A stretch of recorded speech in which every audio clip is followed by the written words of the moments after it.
नमस्कार, आप देख रहे हैं राजधानी समाचार। बात की जाए मध्य प्रदेश की राजगढ़ लोकसभा सीट की, जो बिल्कुल पूरी चर्चाओं में बनी है लोकसभा सीट। दिग्विजय सिंह पूर्व मुख्यमंत्री राजगढ़ से प्रत्याशी बनाए गए कांग्रेस की ओर से, और दूसरी तरफ हैं रोडमल नागर। बात करेंगे, जिला पंचायत अध्यक्ष हैं सोंधिया जी। वैसे कैसे देखते हैं, एक बड़ा चुनाव है और एक बड़े नेता इस बार मैदान में कांग्रेस?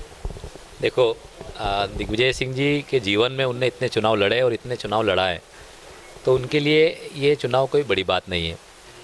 और वो ऑलरेडी राज्यसभा के सांसद हैं, 10 साल के मुख्यमंत्री रहे, नेशनल और स्टेट पर काम किया, तो सांसद उनके लिए बड़ी बात नहीं है।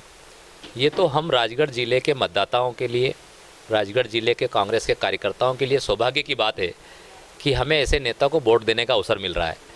आज आप देखिए, आज उनकी पदयात्रा शुरू हुई है सलेपुर गांव से, और वहां से जो जन समर्थन और जो जन सैलाब उमड़ा है मतदाता, उसमें सभी वर्ग के लोग, हर जाति हर धर्म के लोग, माताएं बहनें सब सामने आई। और उन्होंने 50 साल के राजनीतिक जीवन में जो बोया है राजगढ़ जिला की जनता के लिए, वो उमड़ रहा है कि हमें एक उनका ऋण उतारने का मौका मिल रहा है। हर मतदाता, हर कार्यकर्ता, हर समाज के लोग ये सोचे हैं। तो इस राजगढ़ लोकसभा में दिग्विजय सिंह जी बहुत भारी बहुमत से चुनाव जीतेंगे। यहाँ कोई ना मोदी फैक्टर है, ना भाजपा का कुछ है, ना कुछ रोडमल नागर जी का है। रोडमल नागर जी के बारे में पूरा संसदीय क्षेत्र जानता है कि क्या उनका 10 साल का कार्यकाल कैसा रहा, क्या करा उन्होंने इसके लिए। और दिग्विजय सिंह जी उस ज़माने के लीडर हैं, नेता हैं। सन 84-80 से वो क्षेत्र से जुड़े हुए हैं, जब कच्चे रास्ते हुआ करते थे। गाड़ी बैल से कच्चे रास्ते से जाते थे लोग, ना कोई सड़क थी, ना कोई मोबाइल थे, ना कोई टीवी थी, ना कोई संसाधन था। उस समय से उन्होंने इस राजगढ़ जिला को सींचा है, राजगढ़ जिलों को आगे बढ़ाया है। हर क्षेत्र में छोटे छोटे तालाब बनाए, बड़े बड़े बांध बनाए, ग्रामीण क्षेत्र के लोगों को आगे बढ़ाया, हर समाज के लोगों को आगे बढ़ाया और एक विकास किया। आज राजगढ़ ज़िले में जितने बड़े बड़े बांध है, डैम हैं, ये सिंचाई का जो हमें दिख रहा है, वो दिग्विजय सिंह जी की इस टाइम की स्वीकृत है। ये बड़े डाम मोहनपुरा कुंडालिया, उसके पहले वाले जितने सब उन्होंने बनाए। सवाल ये उठ रहा है कि मध्य प्रदेश के कई बड़े नेता, अब देखा जाए हाल फिलहाल में सब भाजपा में जा रहे हैं। छिंदवाड़ा के विधायक ही चले गए, छिंदवाड़ा के महापौर चले गए, तो इस तरह से कैसे ये सीट निकाल पाएंगे दिग्विजय सिंह? आप ये बताइए मुझे कि जो लोग डर रहे हैं, ठीक है, जो लोग डर रहे हैं वो लोग जा रहे हैं, और जो लोग निडर है, निर्भीक है, ईमानदार है, वो कांग्रेस के साथ डटे हुए हैं। आप राजगढ़ जिले में बता दीजिए, लोकसभा क्षेत्र में के बगल में देखें तो शाजापुर में पूर्व जिलाध्यक्ष बंटी बना चले गए, विदिशा जाएँ तो जैसे राकेश कटारे चले गए, तो कैसे कांग्रेस अपने आप को संभालेगी और कैसे ये सब? कांग्रेस में नेता जा सकता है अपने लालच के लिए, लोभ के लिए, या किसी दबाव में, ठीक है, पर कांग्रेस का कार्यकर्ता जहाँ है वहाँ मजबूती से खड़ा हुआ है। आज आप बता दीजिए कोई कांग्रेस का कार्यकर्ता भाजपा ज्वाइन की हो? हाँ, नेता गया, कोई ईडी सीबीआई लगा रखी, किसी न किसी दबाव में कोई ठेका लेना है, कोई पैसे कमाना है, इस लालच में लोग जो जा रहे हैं वो लोग जा रहे हैं। बाकी कांग्रेस का कार्यकर्ता मजबूती से खड़ा है। पिछले चुनाव में 29 सीटों में से एक सीट खाली कांग्रेस जीत पाई, छिंदवाड़ा। इस बार क्या आशा है? आप मध्य प्रदेश घूम रहे हैं, आप भी लगातार। कम से कम 10 से 12 सीट कांग्रेस मध्य प्रदेश में जीतेगी। राजगढ़ में 2 बार से जीते हुए सांसद हैं रोडमल नागर।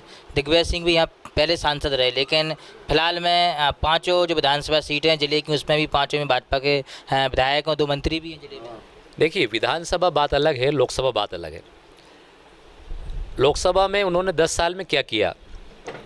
पूरी भाजपा ने चाहे उनके मंत्री हो, विधायक हो, कार्यकर्ता हो या पदाधिकारी हो भाजपा के, सबने राजगढ़ से लेकर दिल्ली, भोपाल से लेकर दिल्ली तक रोडमल नागर जी का विरोध किया। इनको टिकट नहीं मिलना चाहिए, जीत नहीं पाएंगे, इनको जनता वोट नहीं देगी, ठीक है। अब उनका पलड़ा झाड़ लिया उन्होंने। अब रोडमल जी जाने और उनका काम जाने। रोडमल जी के बारे में आप किसी भी मतदाता से किसी भी गांव में चले जाओ, किसी भी समाज के, जिसको राजनीति से कोई लेना देना, उससे आप प्रतिक्रिया ले लीजिए, बता देगा नहीं देंगे इस बार रोडमल जी को वोट। ये एक हवा चल रही है। और दिग्विजय सिंह जी का जो 10 साल 50 साल का जो कार्यकाल है, जो उनने किया है, उनके मुख्यमंत्री काल में जो लोगों को फ़ायदा मिला, मुख्यमंत्री काल में उन्होंने कहा मैं बिजली फ्री दूंगा, किसानों को दी, पंचायती राज में काम दूंगा, अधिकार दूंगा, दिए, ठीक है। ग्रामीण क्षेत्र के बच्चों को नौकरियां दूंगा, पंचायत कर्मी है, शिक्षा कर्मी है, तमाम ग्रामीण क्षेत्र में। आज इसी गांव में 3-4 मिल गए उनके कार्यकाल के, उसके बाद आज तक कोई नहीं बना।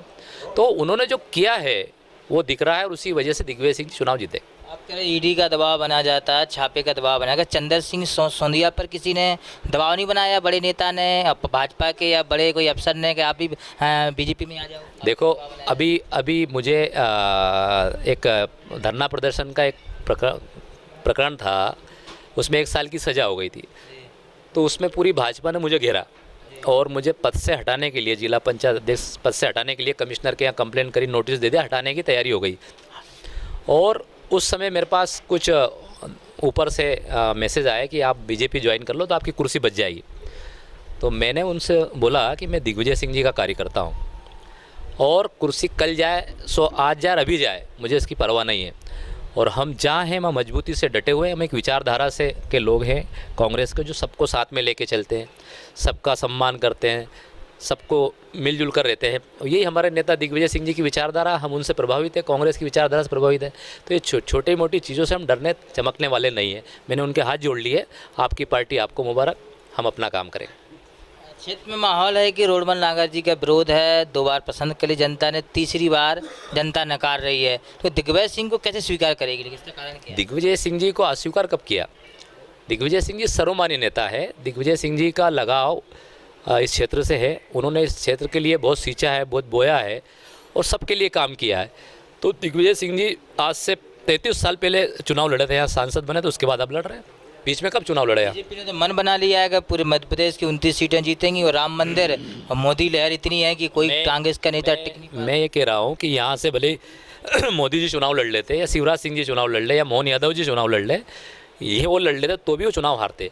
यहाँ की जनता के लिए दिग्विजय सिंह जी सर्वमान्य लीडर हैं और सबकी आन बान शान का सवाल है। ये जनता और कार्यकर्ता उनको चुनाव जिताएंगे। जनता कार्यकर्ता मैदान में हैं दिग्विजय सिंह के साथ, ऐसा कहना जिला पंचायत अध्यक्ष जी का, और कह रहे कि यहाँ से चुनाव जीतेंगे। अब देखना होगा कि परिणाम क्या आते, क्योंकि बहुत ही इस सीट पर सबकी निगाहें अटकी हुई हैं पूरे मध्य प्रदेश की। जुड़े हमारे साथ न्यूज़ की रिपोर्ट, राजगढ़ लोकसभा।